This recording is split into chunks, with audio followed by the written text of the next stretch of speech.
Which I also got to say, brought a few nitpicks to me. I did not like the fact that she was like, oh, with the reports are true that without your gun, your like energy blasting isn't as powerful and your aim is bad. Hold on. Who told you that? Why is that the report? Where's that coming from? I'm not gonna hold you. I actually like that part. Let me tell you why first. So, like, everybody knows me being like a huge Bishop fan. The one thing I wanted from this book was for it to open up and get rid of that damn gun. Loved it. And I think making the comment about like, you always using that gun, so your aim is bad now, I thought was fine. Okay. Like, it also gave reason to why.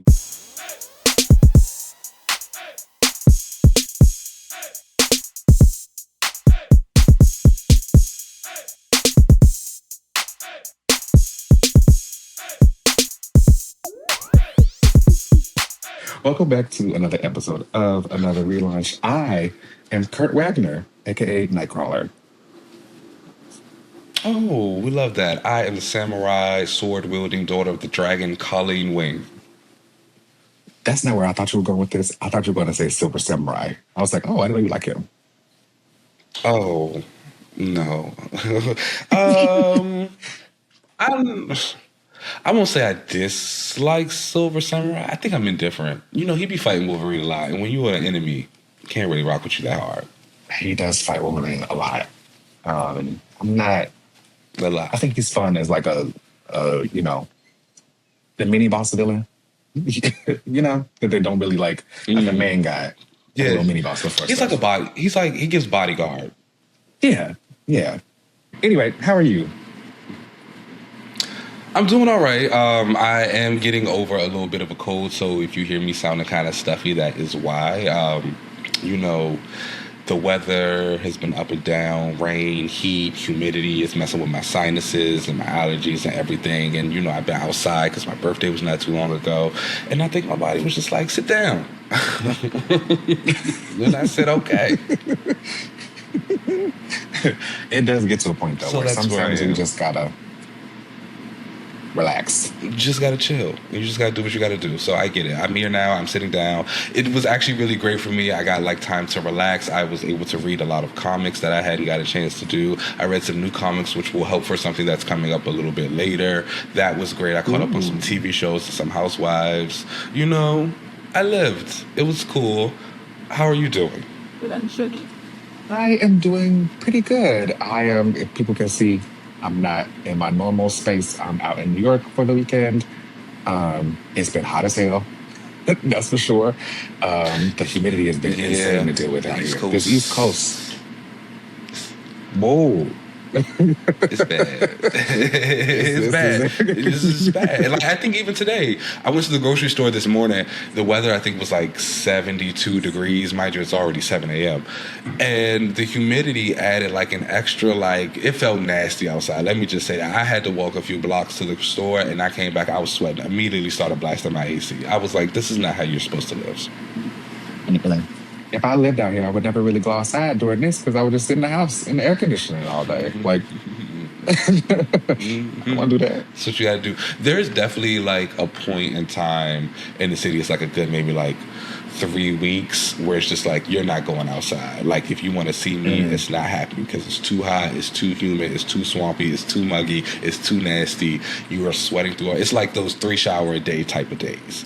And it happens nonstop for a period, and it's just you don't see me there. I'm not a big fan of that at all. But anyway, let's go ahead and get into these updates of the week. Okay, up first, there are some new recent rumors, most likely going to be true, but we'll see, some casting that has happened in The Batman Part 2. And that is Sebastian Stan is rumored to be playing Victor Zsasz, and Tyree Henry is rumored to be playing Harvey Dent. Now, are you into the Batman corner? Not that much. I feel like you like Batwoman.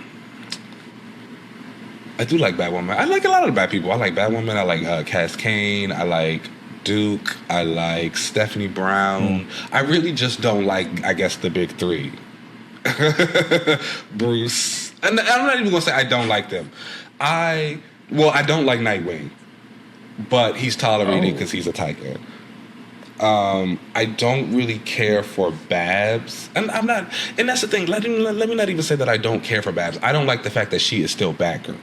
I am very much a person who believes that like she should be able to move on. Like Dick is not still Robin.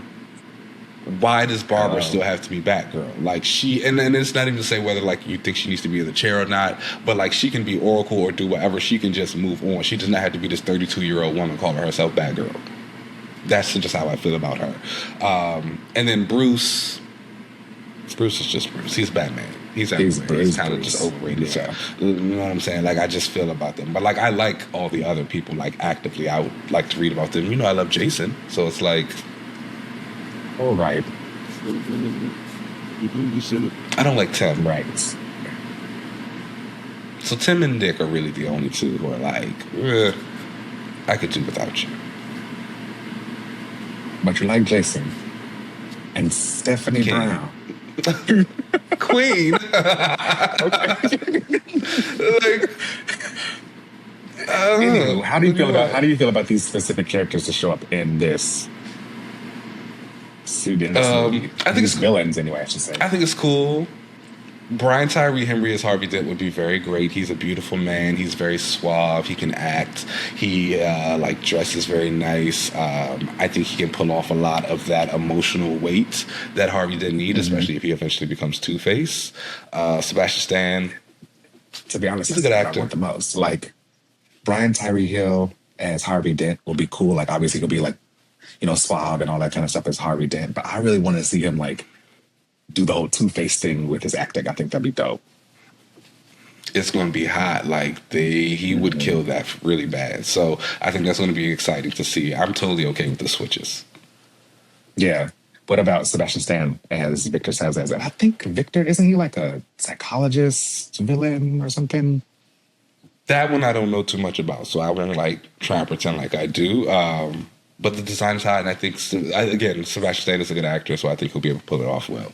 I think that if it does happen, though, I see Brian Tyree Henry's character of Two-Face having more of, like, a longevity than Sebastian Stan. Sebastian Stan feels like, I'm going to be here for this movie, and then you probably never going to see me again. Two-Face, though, you going to see me here. I might only be here for maybe, like, 15 minutes for real. But you'll see me some more later on. And do you think that means his time as Bucky is over? Oh, after those movies, yeah. I mean, what are they made Bucky a politician? Like, oh, sorry, right. It was like, they did that. It's only but so many ways we can go down. Like, I'm sorry, yeah, he's definitely up. That is true. I think it'll be interesting to see them add these characters to this. I was already blown away by what they did with the Penguin in the movie, so I think that they could really do some cool stuff with these villains too. Which I heard isn't getting a second season like they hoped.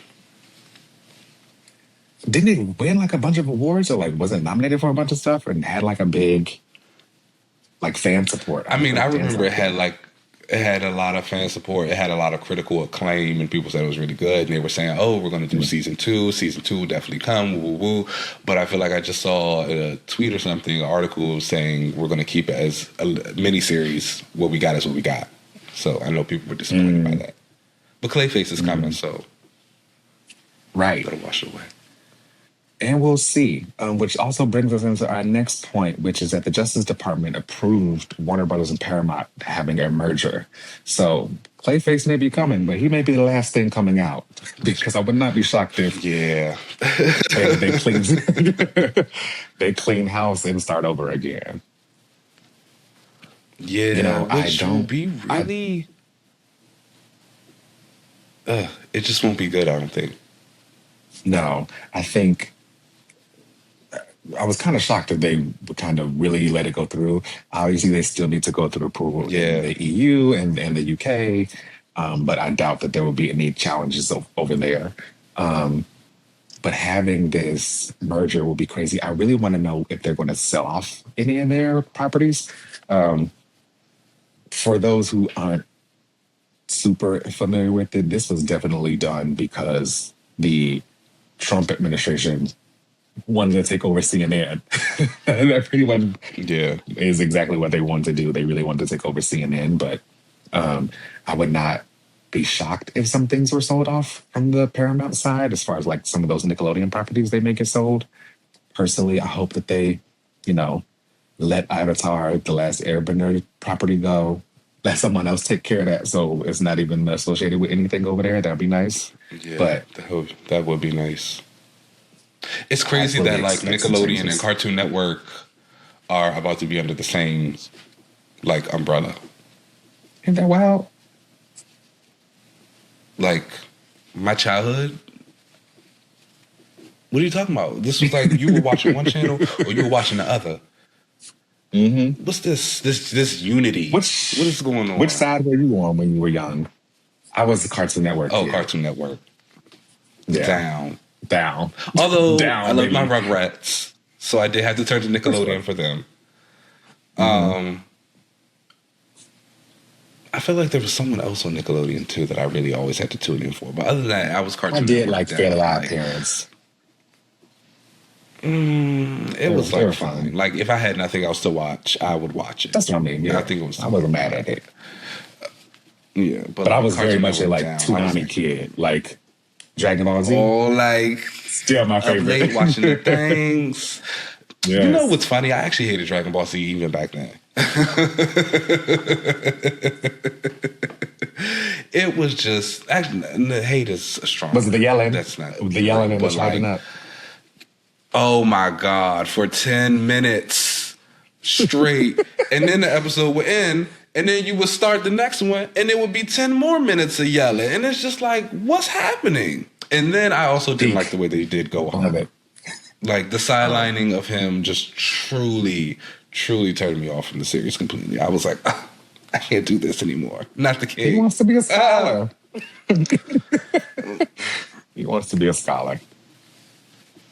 Terrible. What are we going to do? Well, definitely stick with us and see what happens with this merger. We are definitely going to be commenting on it as it goes on. I personally think that as far as like comic book related things, I would not be shocked if a lot of the DC movies that were planned don't really see the light of day. We already saw plans already not happening anymore. What happened to that Authority movie? Yeah. I'm still upset about that one. Remember there was supposed to be a Zatanna movie in the works and a Teen Titans movie. A Zatanna movie, a Nightwing movie, Batgirls, like teen, like they've been announcing things since.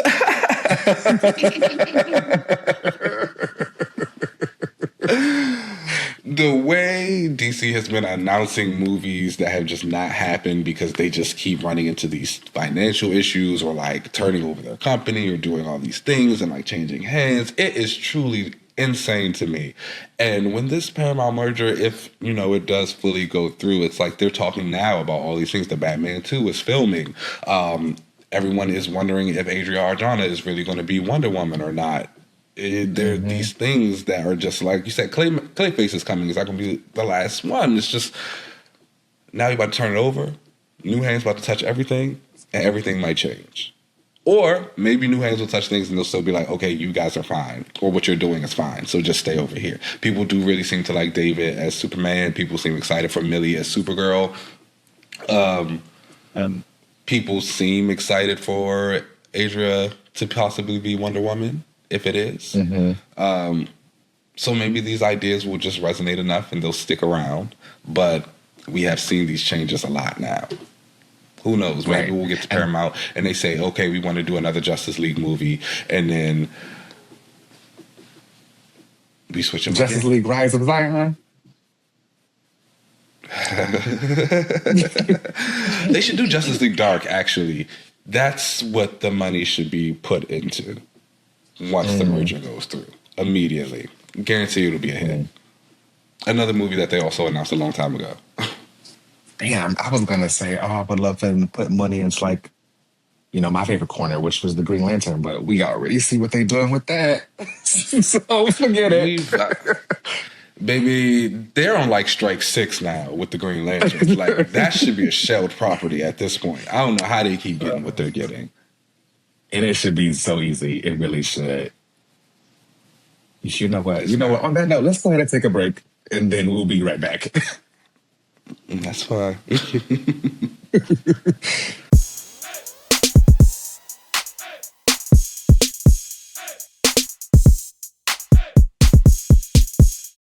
All right. Welcome back, everybody, to another wonderful week of comics. Now, there are no quick shots this week because it was a small week, but it was a good week, and therefore we had all bangers. So we're going to be talking about all the books today.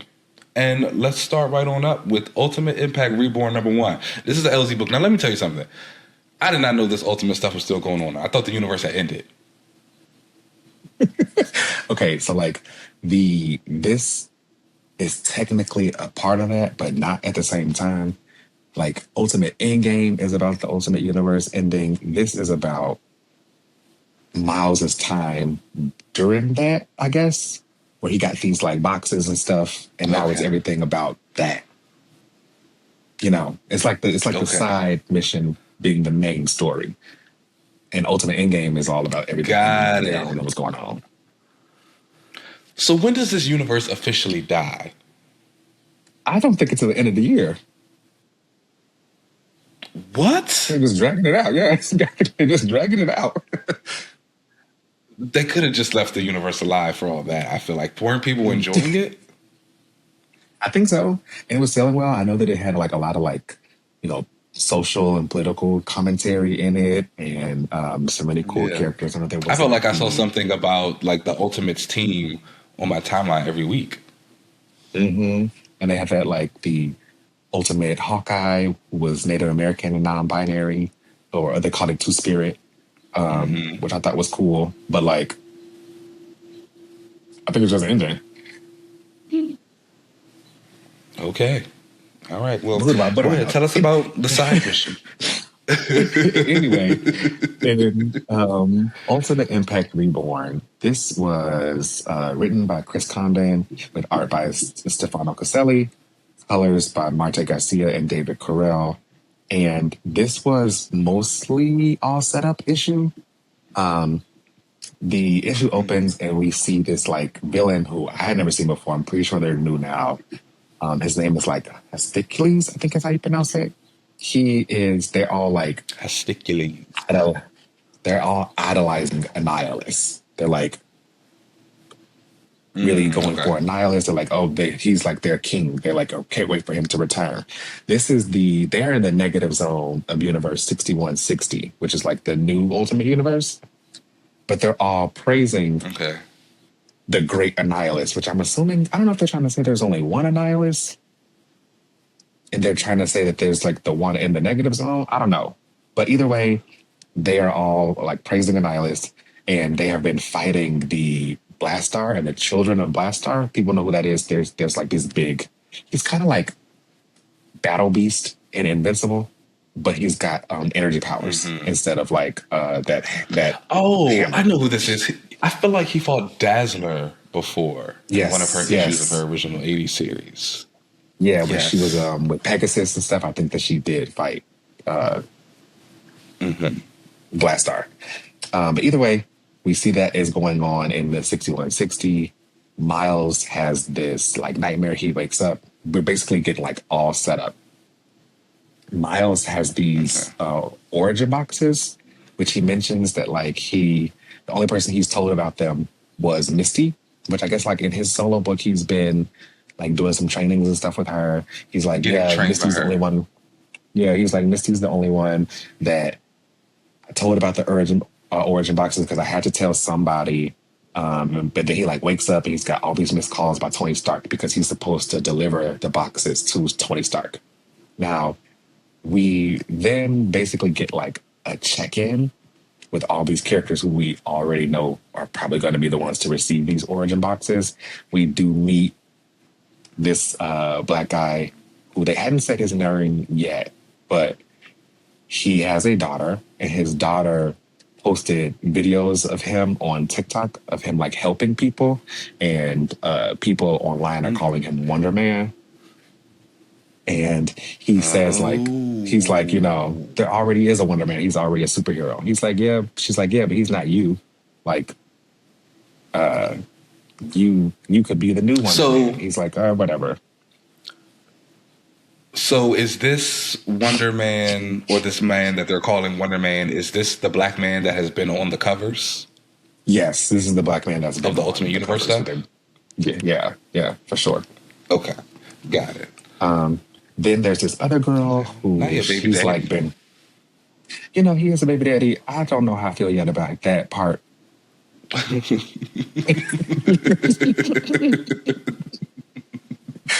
We'll see how I feel about that as it goes on.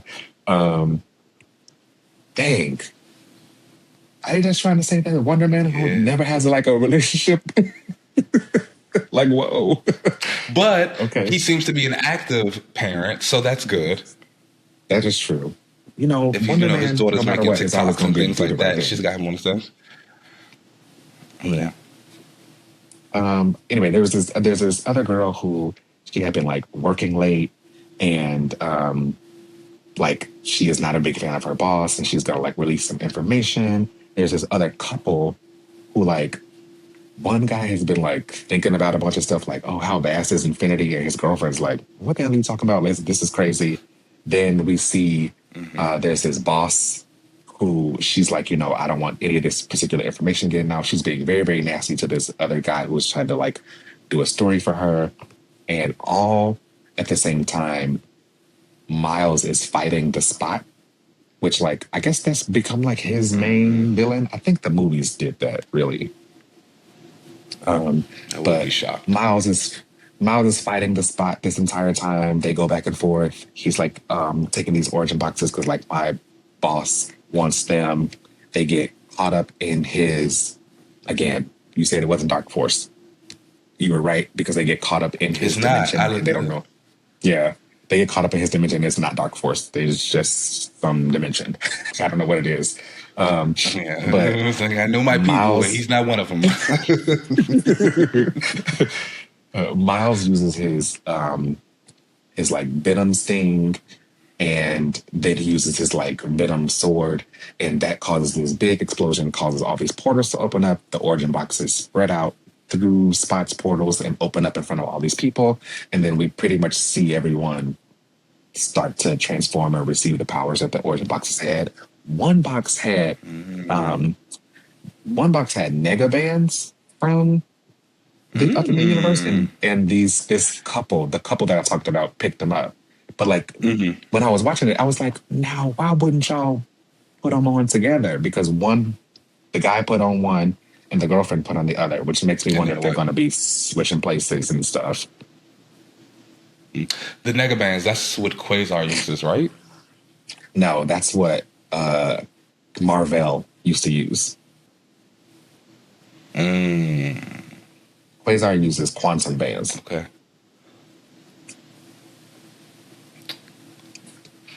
And the nega bands give you. Everybody wants to copy the quantum bands. The nega bands were created because they heard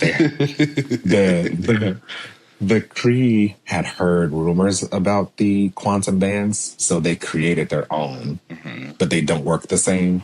And that's how Captain Marvel, that's how he got his powers. He's like a regular Kree. So what are the differences between the bands? What do they do? Do you know? Yeah. The nega bands basically give you like the Captain Marvel powers, where you can kind of shoot blasts from them, and you can also switch places. The quantum bands give you vast energy manipulation. You can control all forms of energy, including this source called quantum energy, which is like the peak energy source. You're also connected to infinity and do that whole stuff. You're basically a Green Lantern without being in a core. Like the only core person, I guess, is infinity. You can make constructs and stuff. Yeah. They don't really do a lot of constructs. Low key, I think they don't do that because they probably get sued by DC, but they can. And yeah, that's the difference between them. Al Ewing was the one who added that the that two pairs of quantum bands can swap between each other, but I think he only did that because he wanted to keep that girl alive. Oh, that Afro girl from the Guardians. Okay, I do remember that. Yes. I don't know where she is. So, did they ever resolve that? Like, if they're still in the bands together or have to switch back and forth? Because Quasar has shown up since that book has ended, hasn't he? You know, do you remember in The Simpsons a long time ago when they introduced that character Poochie? And then they had the episode where it's like, well, what happened to Poochie? And it's like, Poochie went back to their home world. That's what happened with her. Oh. Now she's Poochie. Yeah. That's crazy. She very much gave Poochie, though. I do remember her like appearing in that event. It was weird. It was like, you know, I kind of feel like they wanted her to have like that Kuvira effect, like Kuvira effect. Yes. Like, she popped in during like the Pleasant Hill stuff, and then it was like all of a sudden she was this girl who we was all supposed to know, and it was just like, oh, okay, cool. But yeah, poor her. Yeah. Anyway, I think she's just gone. But yeah, we see all these people get their abilities. This one girl, she had this orb, and I couldn't tell what that was supposed to be. I think it's supposed to be an Eye of Agamotto. But I could be wrong. That would be things. Yeah, I don't know what's going on with her, but I want to see what kind of powers she gets. Anyway, this whole story was basically all set up so we can see these new people be created and come to life. I would give the issue, honestly, a 3.5. It was a pretty solid setup. The art was fantastic. Really good art. It's not bad. But, you know. And this is like... So is this like the new miniseries, or is it like a one-shot leading into like other one-shots for the people that they'll have to go out and read? It's a miniseries. So I think it's a 5-issue miniseries, and then I think they're just going to keep all the character building in this. I don't think everybody's getting a one-shot. Okay.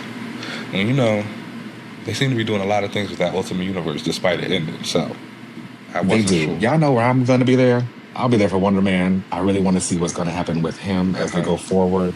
Does that mean I'm not going to be a fan of Simon? No. I'm a fan of Wonder Man, period. So that's fair. What's better than one Wonder Man 2? Well, go check out. And one's black, and we love black people. Hello. Hello. Like, good. Speaking of black people, let's get into our second book, Bishop #1, the long-awaited miniseries from the X Office has finally dropped, written by Saladin Ahmed with art by Mario Santoro, colorist Federico Blee. Shout out to Blee. He be doing a lot of work. I see him on a lot of stuff. And shout out to Santoro because the art was fantastic this issue. That's great. So let's go ahead and get into it. Now, Bishop #1, you read it also, yes. Let me just go ahead and say before you get into it, I loved it. Oh, okay. Done. I loved it. That's actually very, very important because I'm not going to lie to the people. I was nervous. I am not super familiar with Saladin Ahmed's writing. I think maybe I had read like some stuff that he's done in an anthology here and there. I couldn't really remember anything like long term that I had done with him, and I asked around and a lot of people said it was like up and down. I did try and read a couple of his issues of Daredevil when he was on that book. Aaron Cooter was doing the art. Fantastic art. Loved the pages, loved the spreads, loved the coloring. The writing didn't super grab me, but I wasn't sure if that was more of an Ahmed thing or just more of like a Daredevil thing, because again, a lot of Daredevil stories can feel a little bit stagnant because he's always just doing the same thing. So I was trying to go into this with like a very open mind. I was reading the interviews and all of that good stuff. You know, we've all talked about Bishop and like how great of a character he is and how much we love him here on the show. And like, this is something I've been waiting for. You know, I'd be tagging Tom Brevoort on Twitter all the time. Like, don't talk about nothing else until this book comes out. And it's finally here. And we love that. Yes. So, and it really gave me everything that I wanted. You know, I have been complaining a lot over the last few years about Bishop's treatment in the books post, I don't even think it was post Messiah Complex, really. A little bit before Messiah Complex, even before. It was just the loss of character. You know, he became very much that cliche, the gun-toting, blasting, big guy, cop, does this, comes in, waves his badge, leaves.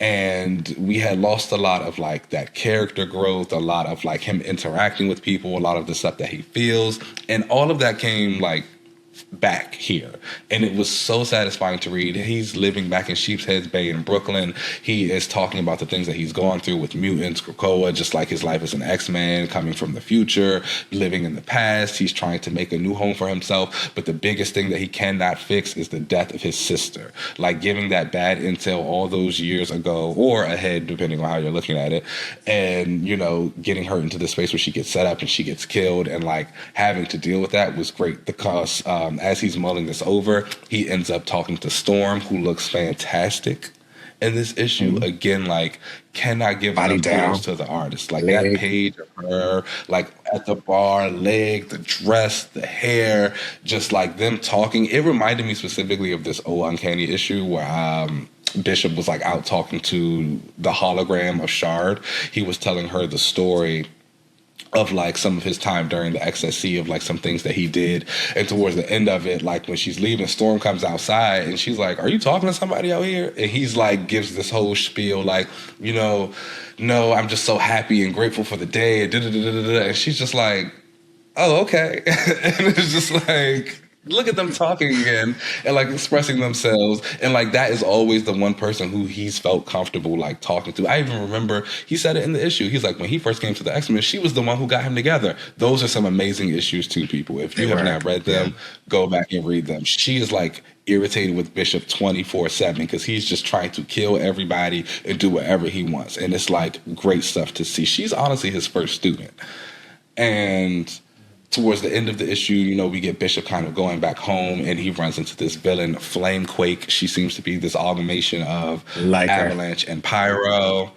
The powers were hot, not into the design. I have to be honest. Like, I thought the design will also agree, not into the design. Yeah, the design was a little corny for me. I wasn't feeling it, but like the power usage, the way she used it, the little battle they have, the way she overwhelmed him, which I also got to say brought a few nitpicks to me.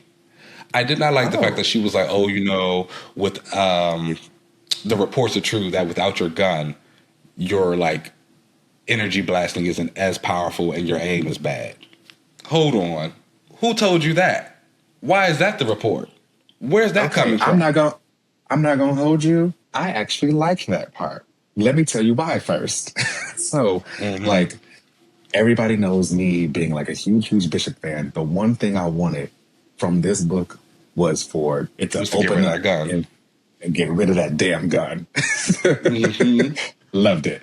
And I think making the comment about like, you always using that gun, so your aim is bad now, I thought was fine. Okay. Like it also gave reason to why he would use a gun, you know, if his energy blasts are at a certain level because he hasn't absorbed enough. Obviously, it's probably better to use a gun that's more powerful, but you don't have access to that. I didn't mind the gun. I don't mind the gun as a regulator. You know, like I've got a lot of energy. I got to, you know, kind of like Cyclops visor. You know, I got to like, I want to put out a few bullets or a few blasts here versus a big blast there. I don't know if I like your aim being off. My aim is good regardless, okay? Like if I got to shoot the gun to aim, I can aim with the fist. That's it. But whatever, I can accept your reasoning. I'll back off of it. Like I said, it was just a very minor nitpick and something that I thought was a very great issue. But regardless, while he's fighting this Flamequake lady, you know, he's getting a little overwhelmed, but then like she's kind of about to get the upper hand, but boom, she gets one final blast, and who comes walking out of a portal but good old Sister Shard saying, "Get away from my brother. She's here. She's back. She's alive." Don't know how long that's going to last, but I'm excited. Really enjoyed the issue. Like fantastic. Blonde cut looking good. The little braid coming down, doing a little thing. It's hot. Like I love the flashback scenes that we got in between throughout this issue as well, dealing with them in the concentration camp, him and his grandmother, and like just kind of showing him and Shar like surviving. And like I always enjoy seeing Bishop's grandmother. No, I do not think she is Storm. No, I do not give into that conspiracy theory. No, I will not acknowledge it. She's just the old lady with white hair. Sorry. Every black lady with white hair is Storm. Although, I will say, I was reading some old X-Men stuff. And Bishop made a comment about Sync. He was like visiting Storm and Banshee, and they were with Sync, Monet, and Jubilee and Husk doing shopping. And he's like, talks about Sync, and he's like, oh, Sync reminds me a lot of my youth. That did make me hop on a lineage train for them. I would not be mad if like Bishop was a descendant of Sync. Like, I think his powers, like with the energy and the mimicry and things like that, I think down the line you could filter that into Bishop and Shard's energy absorption and energy manipulation abilities. So that's something I wouldn't mind putting out there, but it's my thing. Nonetheless, what else did you like about the issue? I truly don't have much more to say because I loved it. It was a fantastic #1 issue. It was good. I think the only problem I have with it is that it's a mini. I wish it was an ongoing. Yeah, it would be really, really fantastic to be having this as an ongoing series, or like just hearing something that like, oh, everybody went out and bought it. We're going to extend it for like a few more issues, or something like that. Or just like, oh, it's good. We're just going to go ahead and give out a sequel, Benny. Which I feel like is kind of what Marvel was doing at time. Like you were putting out things in threes for the characters, but now with this new system, I don't think that's going to be a thing anymore. But a great issue. What would you rate it? 4 out of 5. Easy. And that if I had to give it 2 ratings, a fan rating and my actual like comic book rating. Fan rating, 5 out of 5. Loved it. Comic rating, 4 out of 5. Yeah, I think I would agree with that. It was truly amazing. You guys, go out and get the issue. Looks great, reads great. Excited to see where we go. I'm curious, do you think Shard will live by the end? No, she will not. No. I think that's going to be something he just always has to, like, that'll be his ongoing thing to deal with, yeah. Never. It'll be like, and that that'll probably be his motivation so that no other mutant has to deal with that. I don't like that only because that means I can't get Shard back.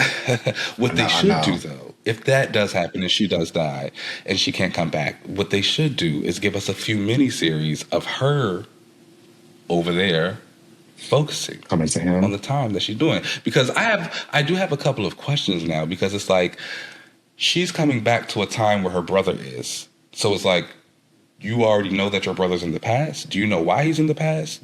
Were you told that he's just on like a different mission? There's a lot of questions I have. Like, do you know that you die? We're going to find out. Stick around. Let's get on to our next book, which was another banger, and actually very big surprise enjoyer for me. Avengers Armageddon, the newest event of the summer, written by Chip Zdarsky with art from Delio Diaz and Frank Alpizar. You like this? Yes. You didn't? Did you read it? Oh, yeah, I did. Yeah. And I liked it. Oh, okay. Oh, okay. Yeah. That's what it should be. We should need to be on it. We need to be rocking with it. Now, as you remember, I said I wasn't like, I really was feeling nothing about this event for like months. Like they were talking about it. I was just like, oh, I'm so event out. Like I didn't want anything from Marvel. I started reading Chip's Captain America on Marvel Unlimited. It was really, really good. Saw that it was having some fallout from here. Saw that Sam was in the first issue of this.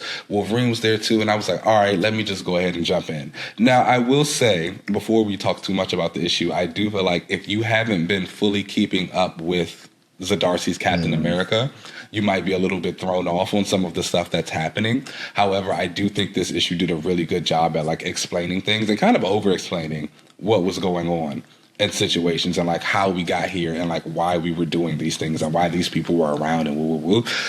It's and even as someone who's been like reading the Zdarsky thing, like it was still nice to see it again, because like there were some issues or some points that I was like, oh yeah, I forgot that happened.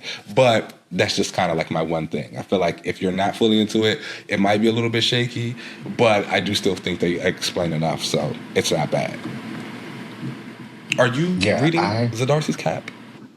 No, I am not. So, like, I actually really appreciated the kind of recap that they gave in this book, because I was like, girl, the only time I know what's going on is when Keenan tells me. So, like, I don't know what's going on in the cap corner. It's getting bad. Basically, for the people who don't know, the gist of it is Red Hulk has taken over some parts of Latveria. He's creating a war. He has named it Democracy All City. fallout from Which World let me... War Doom. all fallout from World War Doom, which was fallout from Blood Hunt. Let's get into that. Yeah, Really set the tone for everybody. That's interesting. These events really kind of like cascade into each other. That is like the one thing I will say. They're very cohesive, but I think a big problem with it happens with like the rest of the line. Like if you're just reading these event books, sure. I'm pretty sure like you're catching everything. But like when you have event after event after event and then it's affecting your main lines, your mini-series titles, it's spilling out, it's not cohesive there, it's just the issue, like that's when it becomes really messy. And then also you make it seem like you have to buy every event, and it's like, not really. But whatever. That's just something I'm doing. But you know, so, and then in the book of Captain America, he was hurt and he's currently in the hospital. So now the teams are kind of dealing with that. They're also dealing with this aspect of Red Hulk. I will say also, and I think I said this the last time, Red Hulk was never really kind of like of the villain that I think of, like, oh, I want to see people fight this guy, or like I want to see him like in a book or that. But I do really understand like why he's kind of thriving in that role. He's part of the government. He's strong. You always want to get them to fight a Hulk, and you can't keep fighting Bruce and Jennifer every 5 seconds. So it's like, it makes sense. And I think it's actually working really well here. You see a lot of the heroes kind of going around to other people, asking them for their support as they're about to go like into this. I really did like the scene with Rogue when they were talking to her about like getting the X-Men help, and she's like, no, we got other stuff going on right now. We can't do anything like that. However, I thought it was also shocking for it to be her, because Rogue is like the Avenger of the X-Men, you know what I'm saying? Right. So it's like, I think back to AVX when they were fighting. She was the one who actually went to the Avengers to help them house the X-Men. So it's like, here we get this turn, and she's kind of back in her bag, and she's like, nah, I'm cool. But I did appreciate it. Rogue's Avengers status really of course, only counts when she's on the Uncanny Avengers team. If she's on that, then she's kind of like playing both sides. Otherwise, she don't really. Yeah, she won't be too hard, too heavy. Yeah. One of the big things that happens during this issue, of course, while the teams are fighting with Red Hulk and thing, is we get the return of Dave Colton. He was the one who played Captain America in the early 2000s. He went crazy. I was actually talking about him recently. Mm-hmm. He's crazy. I was not caught up on to the point of Cap where he like popped back in. So that's what I was about to say. I had not tapped into the point of Cap where he like comes back with all of these powers. Where I left off of it, he was like going crazy. His heart was about to explode because of the experiments, and then he just dipped out. So like something's happened. He's back. He's flying. He's like very, very, very strong. It's given like kind of like Sentry type stuff over here that he's doing with these abilities. Mm-hmm. Like, whoa, buddy, you need to chill out. But obviously, I think a big crux of this issue or the mini event is going to be him as he popped Carol, because. Like real bad. Like, you know, she felt that. Like, whoa. You know, just like his stability, because, and that was a big thing in the Cap too. Like his mental was bad. Like he was going up and down. So really exciting to see how that's going to turn out. I don't know. I think this issue mostly was like set up. It was getting people caught up again. If you had not been into what was happening before, this is how you learn. This is where we are. Now we're going out to it. Like we have our team who is officially going to be like fighting Red Hulk and like fighting for the government, getting Latveria back to what it should be, and then we'll go from there. Turned out to enjoy it a whole lot more than I thought I did. The writing was great. The art was great. Zdarsky is really knocking it out of the park on his Cap corner and what he's doing. I know we're going to lead into Avengers. I'm still not super excited about that particular team, but I do think it'll be written well. I'm going to check out the rest of this for sure. How did you feel about it? Yeah, definitely for sure. I will be there for the rest of this event. I enjoyed the voices for everyone for the most part. While I did like Rogue's reaction, it did very much give... We got to explain why the X-Men won't be in this. So this is why, which is fine. I totally. Which is fine. You know, I feel like the people. the people always complain when the X-Men show up in Avengers events anyway. So it's best to just not even have them there. So that part is fine. I wish there was a little bit more explanation on where David's powers came from in this. Obviously, it was probably explained in the Captain America stuff before, but it would have been nice if it was explained here too. The one like crux of this whole like issue that I enjoy is the like government basically telling all the heroes to stand down, and the heroes doing it anyway. So I really want to see like this kind of blow up in their face because they're doing what they were told not to do. But overall, like you said, it was mostly all set up that I enjoyed the issue. I definitely get the feel of a lot of that like 2000s, 2010s vibe, like superhero versus government registration act type of stuff happening like in the background, building like real boots on the ground. Like I feel like we're pushing the heroes back to that kind of thing. I feel like lately it's been a lot of like buddy we'll do what you want, we'll go where you want, and now it's kind of like, okay, like what are the heroes representing, what are they doing? And we'll see. But overall, I would give this issue a 4 out of 5. Really solid. Really enjoyed it. What about you? What's your ranking? Honestly, I would give this issue like a 3.75 out of 5. Okay. Mostly because I'm not the biggest fan of the solid lineup, still. You know, but whatever, I understand that. I think a lot of the characters I would have liked to see Zdarsky isn't a fan of writing because they're really powerful. So I get that. But this is mostly they will work here though. So. Like I feel like this is the time where they should be used. But again, I just feel like we're on that kind of like MCU tip right now anyway, so you got to hit them right now. Which I would really like to move beyond that. There are so many great Avengers characters, classic, new, old, in between. Like we can mix it up a little bit more every now and again. I agree. In my opinion. I think just always waiting for the MCU to pop off a character is crazy. Yeah. But those are our books of the week. You guys let us know. Let's go ahead and take a break, and then we'll be back. Let's do it.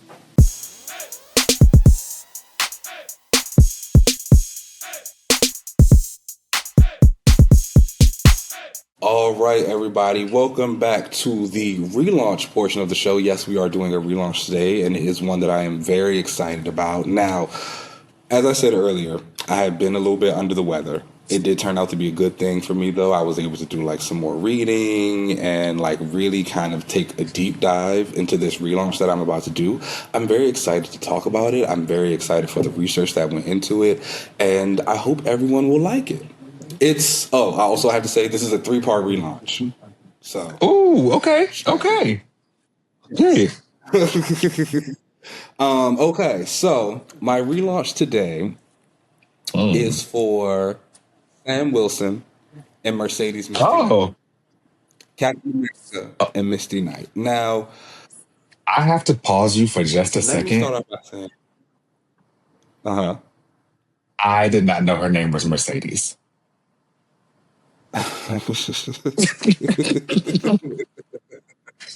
Well, this is exactly what this relaunch is for, to like familiarize you and get to know some things.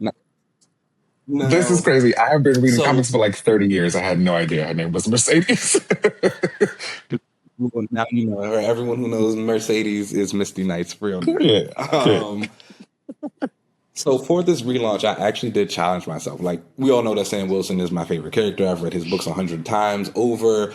I really wanted to focus on like the Misty aspect for this relaunch. So I was like going back. I was reading a lot of like Daughters of the Dragon stuff, some old miniseries that she's popped up in. I had to read a Carnage tie-in, Lethal Protectors. That was like some event that was coming from the Carnage Web of Venom world. I had to read some like old black and white stuff, which was actually really, really good. And just like kind of really refamiliarize myself with Misty, because as I was doing this, I like had to ask myself, I was like, you love Sam. That's like without question. And you like Sam and Misty, but do you actually like Misty? And the answer is yes. And with it, With it, I was like, a lot of that, like, Daughters of the Dragon stuff, it's a lot of blaxploitation, ninja, samurai, like, humor stuff in there. And, like, as I was going through, it just really reminded me. I was like, Misty Knight is a really, really good character. And something that I don't think a lot of people realize is she's funny. When people talk about Colleen and Misty and, like, that whole Rush Hour motif, that really is them. Like, they are out there all the time, cracking jokes, doing all of this stuff. Like, that really is how they operate all the time. And it's like, oh, wow, I don't think a lot of people realize this is how they're supposed to be. I was talking to some folks, and they said when they think of Misty Knight, they think of, like, that hard-ass detective lady. And I was just like, that's what I thought. She's not that at all. Exactly. That's what I'm like, but she's not that at all. She's funny. Like, and then the other thing is she's always quitting the police force. Like, always. Like, anytime you go to that lady, they're talking about, she's like, I quit the force. I can't do this anymore. I don't want to do it. And it was just like, oh, so why they always emphasize how much of a cop she is? But regardless, let's get into the relaunch of it all. So, 3 parts. The first part is a miniseries. And, well, not a miniseries, it's a maxi series. 12 issues. 12 issues specifically. It needs to be 12 issues. I cannot keep emphasizing that. It is 12 issues. It is Captain America and Misty Knight. I was like in my head trying to decide if I wanted to give it some kind of like fancy title, but I feel like there have been enough Visions and Scarlet Witches, Hawkeyes and Mockingbirds, Phoenix and Cyclops that like they can just have a title that's just their name. And we pushed it out with that. But with this 12 issues, I really wanted to focus on kind of like the weight of their relationship and the heaviness and the realness of it. We have to get deep into it a little bit, I feel like. And so from that, I wanted to do it from Misty's POV. At the very beginning of this series, we're going to kind of get the inclination that Sam is ready to propose to Misty. I'm a big believer that they have been together for long enough now. They've gone through their ups and downs. They've had their breakups to makeups.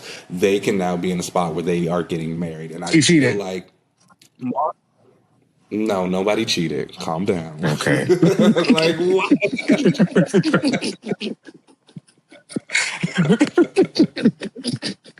Because you know, as soon as you start talking about the ups and downs, it's like, okay. No. His job would just get in the way of their happiness sometimes. He had to go work, and she was like, you need to do some other things. But, you know, I want this to start out with like the feeling that like Sam is getting ready to propose to Misty. Like he's there, he's in that space. However, Misty will be the one who's not ready for it. And like throughout this series, I want us to really see us dealing with her relationship with Sam. And I think one of the things that we also get with their relationship is we see a lot of her in Sam's family. We see her at the cookouts. We see her with his sister. I want us to get back to like seeing Sam with Misty's mom. What does that relationship deal like? And while they're doing all of this, of course, I want them to be traveling around and saving people. A big thing for Misty not wanting to do this marriage or like feeling uneasy about it is because she is holding a secret. No, she did not cheat. But so what I did discover while I was reading is during this Lethal Protectors minis that she is in, Frank Thierry, he brought Misty in, and he is the one who created her, or not created, he's the one who added that thing of her being a secret agent. She was working with this organization, and the organization, she talks about it like it's so secret. They do all of these things. She doesn't even like saying the name out loud. So we never actually hear about the name of this organization. This was very interesting to me because during Rick Remender's run of Captain America, when Sam first became Cap, he brought Misty Knight in, and she was a secret agent that was undercover. She said she was working for S.H.I.E.L.D., and like this was at the time where they were saying there was a Hydra agent in every single team across Marvel, and she was the one who was basically investigating that.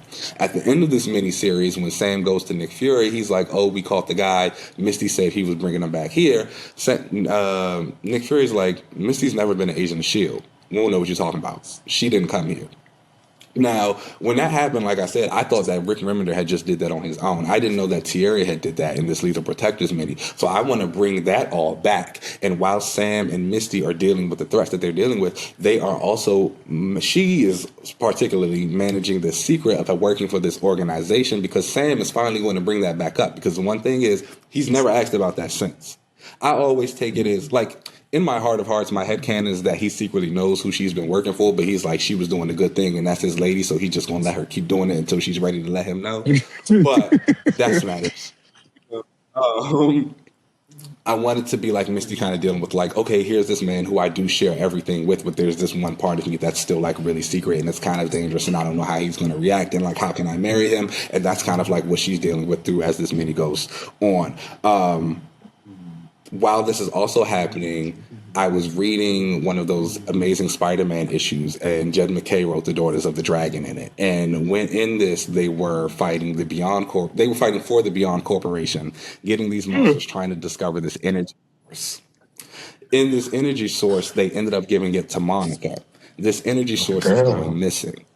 And that is how Misty and Sam get involved, because Monica's calling Misty, and then it's this whole thing with her organization. They're like, well, why'd you give it to her in the first place? You should have brought it to us. And she's like, well, she's an energy person. And they're going to be like, well, she got it lost, so now you got to go back and get it. And this is the big cross of their thing. Now, at the end of this series, the 12th issue, Sam will finally propose, and she will accept. This will lead into an annual, which will be the wedding of Captain America and Misty Knight. I want this to come out during 4th of July week. It's a big thing, event of the summer. We're going to see everybody there. They're going to have some really nice outfits. It's going to be a cookout, of course, because it's 4th of July weekend. Like, good time. The variant covers. Yes. Be getting good, and that is when we move into our second part of the relaunch, which is the Mr. and Mrs. America miniseries, 6 issues. Now, for this one, this is just really fun. Think Mr. and Mrs. Smith, like fast-paced action. They're fighting everywhere. We really get into like Misty and her martial arts, Sam, what he can do. They look good. We'll also get a little bit of like the public experience of them, like, oh, Captain America is walking around with Misty. I want people to start calling Misty Mrs. America. She hates it, but like she's dealing with it. Has to hate it. Like, then like that's just kind of what we see.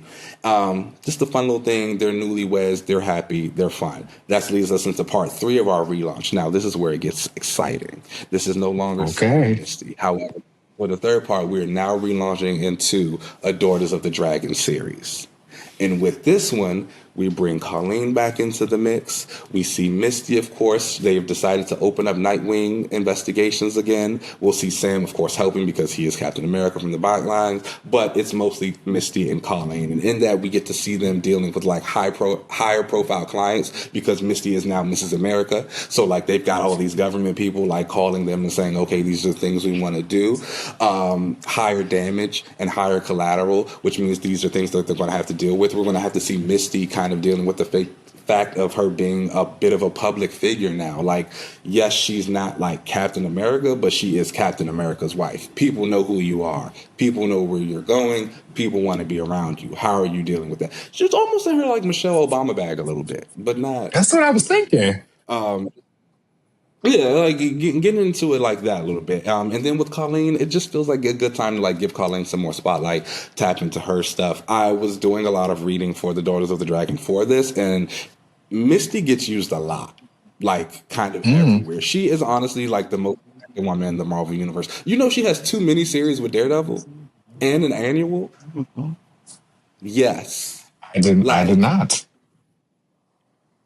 I was learning stuff about this lady that I never would have known. And I was just like, wow, this is great. And so, like, whereas Colleen tends to get used a lot with Misty, but, like, she doesn't get as much as, like, her solo stuff. So, like, I also want to bring that to Colleen, you know, like, how she's been feeling, what's going on. A big thing of the first part of this relaunch with the Sam and Misty series is that Colleen will appear. Her and Sam have never actually met on panel. There was this one miniseries that Jed wrote where like she mentions Sam, and she mentions that she's kind of jealous of Misty and Sam's relationship because she feels like she's getting pushed out, and she's like, oh, it's not going to last because Misty's going to mess it up. But like they kind of get over it, but she's still never like, they've never been on panels together. They've never introduced themselves. They've never like hung out. I kind of want to really see what that's like. So like in this third part, now that we've gotten her back, we're getting more to like, what is she doing? Like when Misty is off with Sam and doing all this stuff, and like what kind of drama is coming to her door.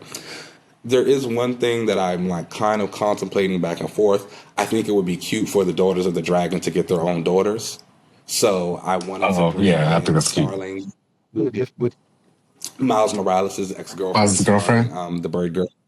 Yeah, bring her in, and then they broke up? I thought they was together. Yeah.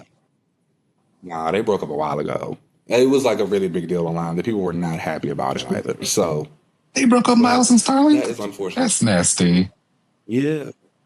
Yeah, it is real nasty. Because It's I sad. already know that they did But it so they could try to put him with Gwen, that variant. well, I don't actually think it was for the Gwen thing. I think that might have had like something to do with it. I'm not gonna lie, but like he's also gotten some new like he's got like his own like Black Cat type of situation going on Oh, right, right, right. I now forgot as about well. that.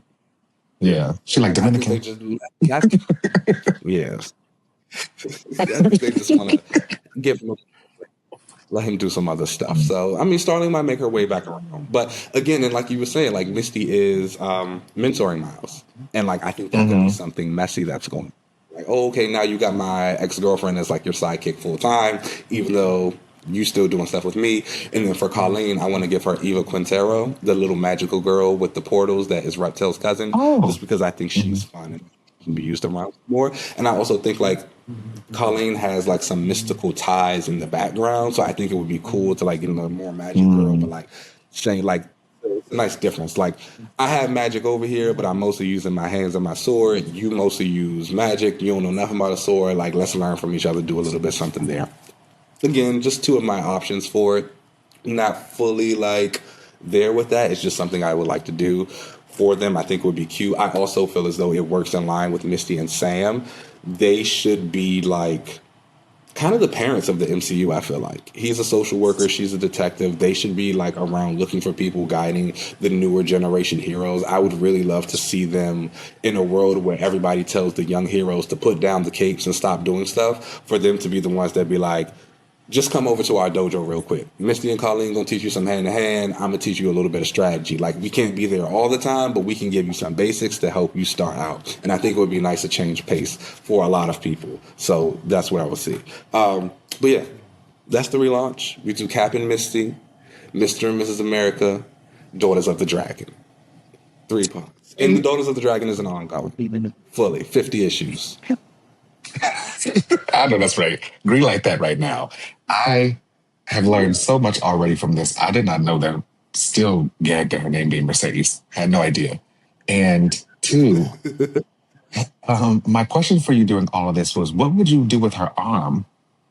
A new one? Or are you Her going mom. to like emphasize her being her arm?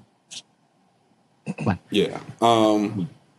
Okay, so I also forgot to say this during the first part as well. So when they're looking for this energy that they gave to Monica and dealing with all of this, they're also going to be coming across Riccadonna. And Riccadonna is a woman who showed up in the Daughters of the Dragon 2006 miniseries. Misty had just gotten her arm enhancements from Stark Tech. She could do all these things like a gravity burst. It had like this alloy, so metals coming near it with metal. It had super strength, of course. Riccadonna took that arm. and and when she took that arm, it was connected to the nervous system. And so it like left her paralyzed for a while, and it was like this really big deal. Riccadonna became like a big threat to her. Riccadonna is also someone who I would have coming back into this main series. Like she's actually the one who stole the energy. That's why it's so personal for Misty. And I think when her arm, the stuff I saw it do there when Riccadonna took it, that's about as far as I could go. I know a lot of people talk about doing like energy and like grappling hooks and like bullets from it and giving it a shield. And I even contemplated like I think a shield could be cute. Like mostly when she's Mrs. America mode, like, yeah, show that up. But like, I don't think I actually need Misty's arm to do anything. Like, Mm-hmm. I'm perfectly okay with it just being like an arm. And like, I guess that's from the aspect of just a real life disability. Like, everyone's arm is not going to do something. Like, everyone's thing is not, it's literally just there to function. Now, I understand superhero comics, we got to give a little something because they're doing things. So, yes, Mm-hmm. little things, but like, I don't need shooting energy.